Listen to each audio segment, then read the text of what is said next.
नमस्कार, मैं स्वागत करता हूँ आप सभी को अपने यूट्यूब से प्यारे से यूट्यूब चैनल पे। आज का हमारा टॉपिक है डीएनए तथा आरएनए में अंतर। ये क्लास 12 का बहुत ही मोस्ट इम्पॉर्टेंट टॉपिक है। ये हमारे पेपर में कभी कभी या हर साल देखा गया है कि डीएनए तथा आरएनए में अंतर पूछ लिया जाता है 2 या 3 नंबर में। अगर हम लोग इसको थोड़ा सा अगर देख लेते हैं या इसके बारे में समझ लेते हैं तो हमारा 2 या 3 नंबर कहीं नहीं जाता।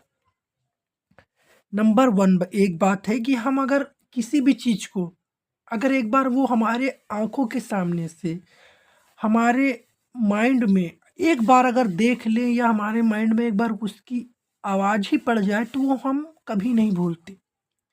इसी कारण है अगर हम डीएनए तथा आरएनए में अंतर को थोड़ा सा अगर याद ना करके ऐसा उसको हम देख ही ले तो हम उसके कुछ पॉइंट तो लिख ही सकते हैं ना। और अगर हम कुछ पॉइंट लिख सकते हैं तो वो हमारे पेपर को बहुत ही आसान बना सकता है।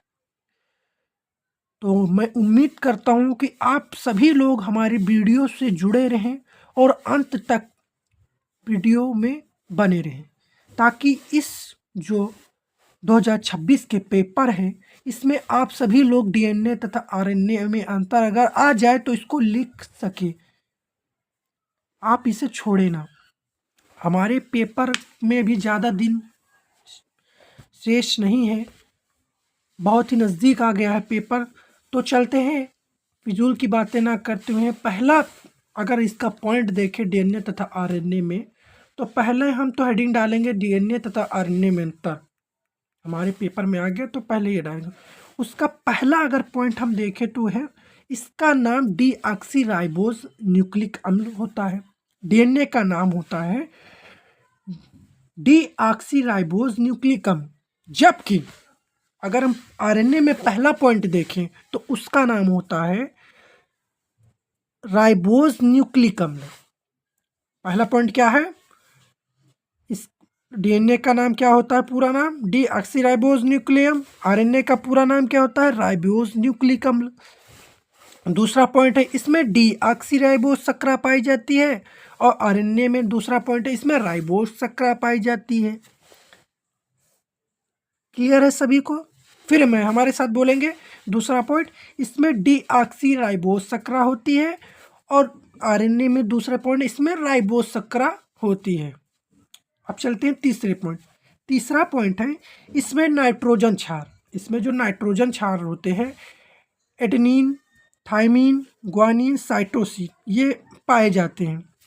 ये 4 पाए जाते हैं तथा यूरेसिल यू जो होता है इसका शॉर्ट फॉर्म में है यू अनुपस्थित होता है। इसमें नाइट्रोजन अब देखते हैं आरएनए में।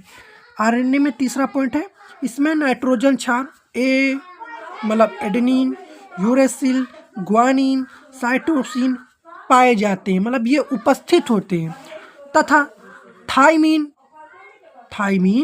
अनुपस्थित होता है। चौथा पॉइंट अगर डीएनए में देखें तो डीएनए को प्रोटीन बनाने के लिए मतलब जो डीएनए है प्रोटीन बनाने के लिए आरएनए पर निर्भर होता है। देखिए क्या लिखा है, प्रोटीन बनाने के लिए डीएनए आरएनए पर निर्भर होता है, जबकि आरएनए प्रोटीन बनाने के लिए किसी के ऊपर निर्भर नहीं रहता है। डीएनए देखिए पांचवा पॉइंट है कि डीएनए संरचना तथा रासायनिक संगठन से अधिक स्थायी होता है, मतलब ये बहुत जटिलता से जुड़ा रहता है, बहुत स्थायी होता है, ये जल्दी से मतलब टूटता उठता नहीं है। और जबकि आरएनए कम स्थायी होता है। तो आप सभी लोग इस छोटे से टॉपिक को देख ले और पढ़ ले ताकि हम अपने पेपर में इसे छोड़कर ना आए।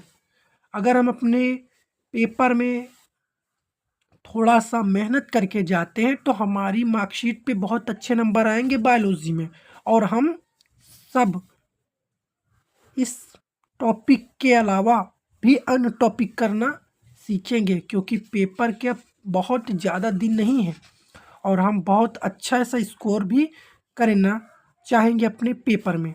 तो हम आशा करते हैं कि ये टॉपिक आप लोगों को बहुत थोड़ा सा भी मतलब समझ में आया हो। तो लाइक और सब्सक्राइब करना ना भूलें।